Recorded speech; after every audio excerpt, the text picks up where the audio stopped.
Hey everybody, this is Dustin, Area Specialist, and the guys are just wheeling around a slide-out room today. We're getting ready to take this room. The guys are getting it staged. They got it on a couple dollies. They just replaced the floor. It's got a 12-foot floor that's a 1-inch thick laminated floor that we laminated, and we're getting ready to replace it in the mobile suites along with the Schwintek slide-out, new seals, clean everything up. It had extensive water damage, so if you've seen the previous video, the whole floor was rotten for a combination of water leaks from the flange and then also prior washer and dryer leak.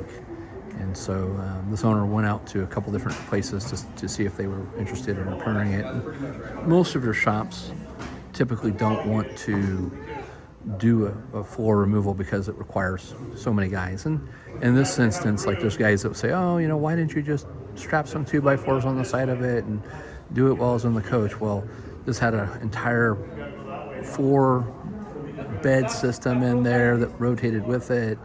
It had washer and dryer connections, all the electrical, and it had cabinet damage and other things that were wrong with it. So they had to take it completely out. It wasn't a decision of not.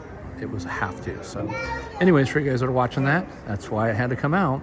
But they're getting it in position right now so that we can come back and pick it up with the forklift, and then we'll go ahead and get it installed here shortly, along with all the slide-out components, toppers, and they'll go back through and clean up all that roof edge, and along with everything else when we go to reassemble it, put it all back together. So, all right, well, thanks so much for watching. This is Dustin, Area Specialist. You guys have a great day. Stay tuned for more. We're not really going to go into details of how we removed it or what we did or any of that. Just more of a update for the customer for when he does watch it, and just for information for time. So, all right, well, thanks again for watching. Dustin, Area Specialist, and the team from California Area Specialist.